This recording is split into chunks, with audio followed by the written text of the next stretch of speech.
नमस्कार साथियों, मैं हूं एडवोकेट कुलदीप सिंह। दोस्तों, हाल ही में सुप्रीम कोर्ट ने अवमानना के एक केस में एडवोकेट प्रशांत भूषण को ₹1 के जुर्माने की सजा सुनाई थी और कहा था कि एडवोकेट प्रशांत भूषण अगर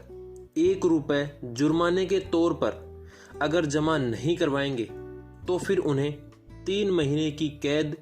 और 3 साल के लिए सुप्रीम कोर्ट में प्रैक्टिस से रोके जाने की सजा होगी। तो फिर ऐसे में प्रशांत भूषण के द्वारा ₹1 जुर्माने के तौर पर जमा करवा दिया गया है। तो अब इसके पीछे कुछ सवाल थे, जैसे कि क्या सुप्रीम कोर्ट या फिर हाई कोर्ट किसी भी एडवोकेट को अवमानना के केस में सुनवाई करते हुए उन्हें कोर्ट में अपीयर होने से रोक सकती है। इसके अलावा उनका प्रैक्टिसिंग जो लाइसेंस है एडवोकेट का, वो सस्पेंड कर सकती है। तो इस तरीके के कुछ सवाल हैं अवमानना के केस से जुड़े हुए, तो उनके बारे में आज मैं आपको समझाऊंगा और साथ में ही कुछ केसेस बताऊंगा जिनमें सुप्रीम कोर्ट के द्वारा ही कुछ महत्वपूर्ण जजमेंट दिए गए हैं। दोस्तों, सबसे पहले हम बात कर लें कि क्या न्यायालय अवमानना के लिए किसी एडवोकेट को कोर्ट में प्रैक्टिस करने से रोक सकता है। तो इस सवाल के लिए मैं आपको कुछ केसेस बताऊंगा, जिसमें से फर्स्ट केस है 1998 का supreme court bar association versus union of India. इस केस में सुप्रीम कोर्ट की संविधान पीठ ने कहा था कि न्यायालय अवमानना केस में सजा के रूप में वकील के नामांकन के निलंबन या फिर निरस्तीकरण का आदेश नहीं दे सकती है। मीन्स किसी भी एडवोकेट का जो कोर्ट में प्रैक्टिस करने के लिए लाइसेंस होता है उसको सस्पेंड नहीं कर सकती है सुप्रीम कोर्ट या फिर हाई कोर्ट अवमानना के केस में सुनवाई करते हुए, क्योंकि एडवोकेट अधिनियम 1961 के तहत पेशेवर कदाचार प्रोफेशनल मिसकंडक्ट के संबंध में शुरू की गई अनुशासनात्मक कार्यवाही में एक वकील के नामांकन को केवल और केवल बार काउंसिल ऑफ इंडिया या फिर बार काउंसिल ऑफ स्टेट्स के द्वारा ही निलंबित या फिर निरस्त किया जा सकता है। तो अब आप समझ गए होंगे कि जब भी किसी भी न्यायालय जिसमें सुप्रीम कोर्ट और हाई कोर्ट के द्वारा अवमानना की सुनवाई की जाती है किसी एडवोकेट के अगेंस्ट में, तो फिर वो केवल उस एडवोकेट को अवमानना के लिए पनिशमेंट दे सकती है, ना कि प्रोफेशनल मिसकंडक्ट के लिए। क्योंकि प्रोफेशनल मिसकंडक्ट के लिए केवल और केवल एक एडवोकेट को बार काउंसिल ऑफ इंडिया या फिर बार काउंसिल ऑफ स्टेट्स के द्वारा ही पनिशमेंट दिया जाएगा, और प्रोफेशनल मिसकंडक्ट के लिए ही केवल किसी एडवोकेट का जो प्रैक्टिस करने का लाइसेंस होता है कोर्ट में उसे सस्पेंड किया जा सकता है। सुप्रीम कोर्ट और हाई कोर्ट के पास में ये पावर नहीं है कि वो किसी एडवोकेट का लाइसेंस सस्पेंड कर दें अवमानना की सुनवाई करते हुए। इसके अलावा न्यायालय के द्वारा अवमानना के क्षेत्राधिकार का प्रयोग करते हुए बार काउंसिल की जो वैधानिक शक्तियां हैं उनको रद्द नहीं कर सकती है। मीन्स बार काउंसिल की वैधानिक शक्ति ये है कि वो प्रोफेशनल मिसकंडक्ट के लिए किसी एडवोकेट के अगेंस्ट में कार्यवाही कर सकती है और उसका लाइसेंस सस्पेंड कर सकती है। तो सुप्रीम कोर्ट लाइसेंस सस्पेंड करने के अधिकार को अपने हाथ में नहीं ले सकता है। आर्टिकल 129 ऑफ इंडियन कॉन्स्टिट्यूशन में यह अधिकार दिया गया है कि सुप्रीम कोर्ट के द्वारा कंटेम्प्ट के लिए किसी भी पर्सन के अगेंस्ट में कार्यवाही की जा सकती है। तो उस कंटेम्प्ट में जो सुप्रीम कोर्ट के पास में पावर है आर्टिकल 129 में, वो लिमिटेड है। उसमें ये नहीं है कि एडवोकेट का लाइसेंस ही सस्पेंड कर दिया जाए। इसके अलावा किसी भी एडवोकेट की प्रैक्टिस का निलंबन और स्टेट रोल ऑफ एडवोकेट से उसका निष्कासन, दोनों दंड केवल एडवोकेट अधिनियम 1961 के तहत पेशेवर कदाचार प्रोफेशनल मिसकंडक्ट सिद्ध होने पर ही दिए जा सकते हैं। ऐसे अवमानना की कार्यवाही में ये पनिशमेंट नहीं दिए जाएंगे सुप्रीम कोर्ट या फिर हाई कोर्ट के द्वारा। Supreme court article 129 of Indian constitution में अवमानना की कार्यवाही करते हुए बार काउंसिल ऑफ स्टेट या फिर बार काउंसिल ऑफ इंडिया की अनुशासनात्मक कार्यवाही के अधिकार क्षेत्र में किसी भी प्रकार की कोई भी दखलंदाजी पैदा नहीं कर सकती है। ऐसे ही एक और अन्य केस विनय चंद्र मिश्रा में सुप्रीम कोर्ट के द्वारा एक एडवोकेट को 3 साल के लिए प्रैक्टिस नहीं करने की सजा सुनाई थी। तो फिर ऐसे में उस जजमेंट के अगेंस्ट में सुप्रीम कोर्ट में ही एक रिवीजन पिटीशन फाइल की गई,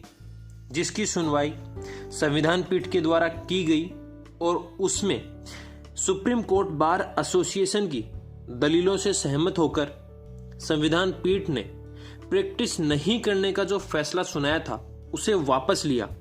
और साथ में ही यह भी कहा कि आर्टिकल 142 ऑफ इंडियन कॉन्स्टिट्यूशन की शक्तियों का प्रयोग करते हुए सुप्रीम कोर्ट किसी भी एडवोकेट को प्रैक्टिस से निलंबित करने के आदेश नहीं दे सकती है, क्योंकि सुप्रीम कोर्ट केवल और केवल अवमानना पर सुनवाई करते समय पेशेवर कदाचार, प्रोफेशनल मिसकंडक्ट को इसमें शामिल नहीं कर सकती है,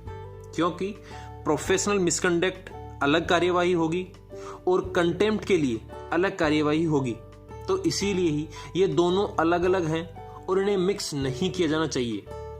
दोस्तों, मैं आपको यहाँ पर बता दूं कि प्रोफेशनल मिसकंडक्ट की कार्यवाही बार काउंसिल ऑफ इंडिया या फिर बार काउंसिल ऑफ स्टेट्स के द्वारा की जाती है।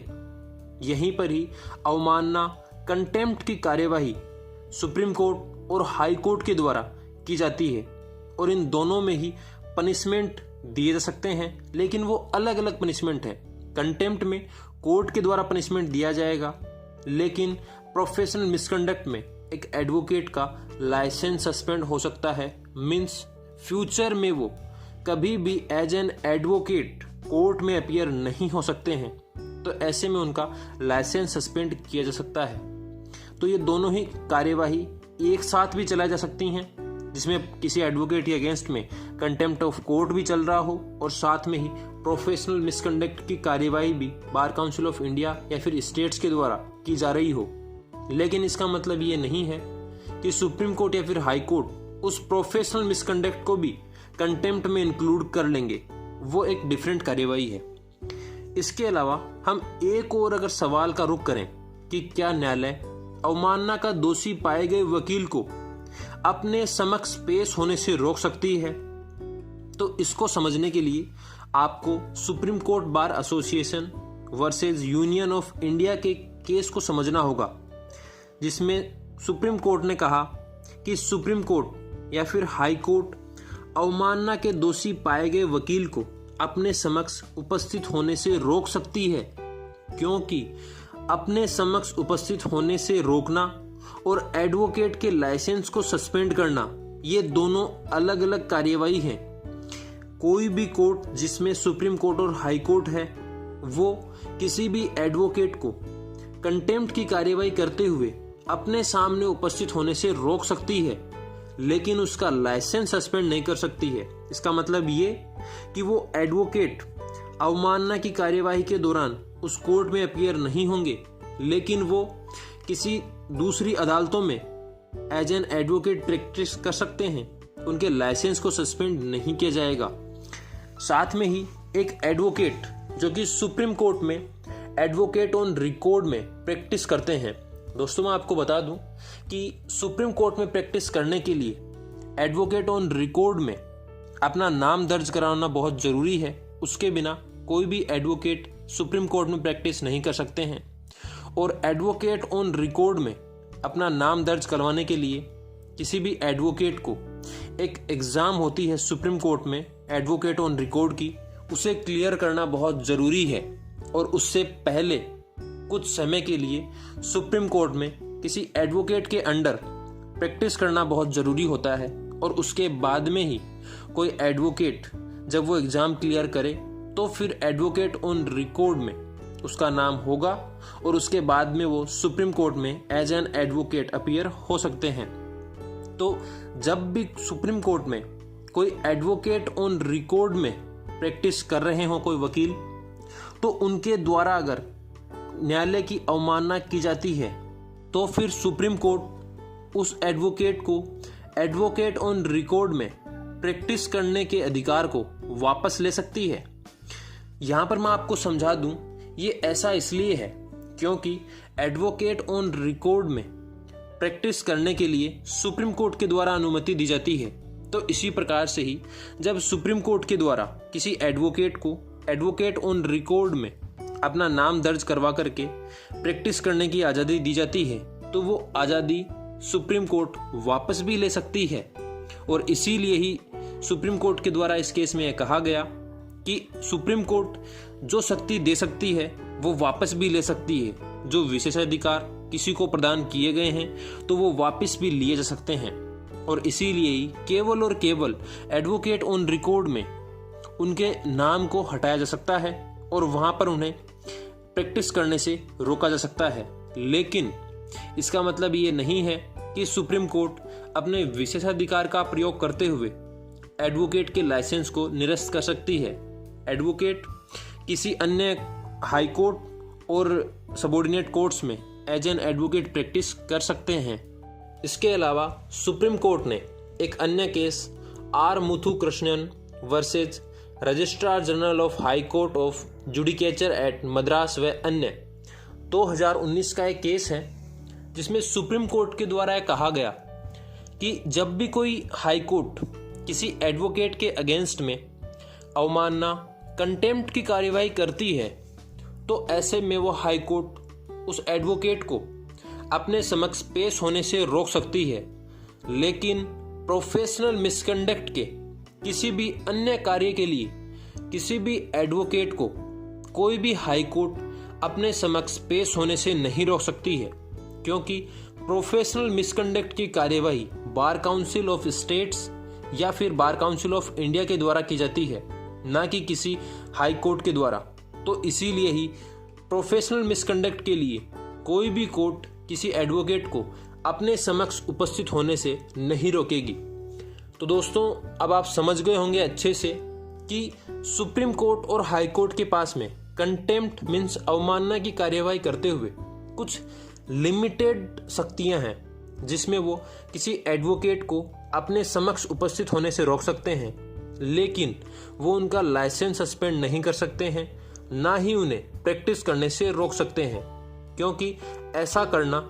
बार काउंसिल ऑफ इंडिया और बार काउंसिल ऑफ स्टेट्स के विशेषाधिकार में आता है। और केवल जब भी कोई प्रोफेशनल मिसकंडक्ट किया जाए किसी भी एडवोकेट के द्वारा, तो ऐसी कार्यवाही बार काउंसिल ऑफ इंडिया या फिर स्टेट्स के द्वारा की जाएगी, ना कि सुप्रीम कोर्ट और हाई कोर्ट के द्वारा।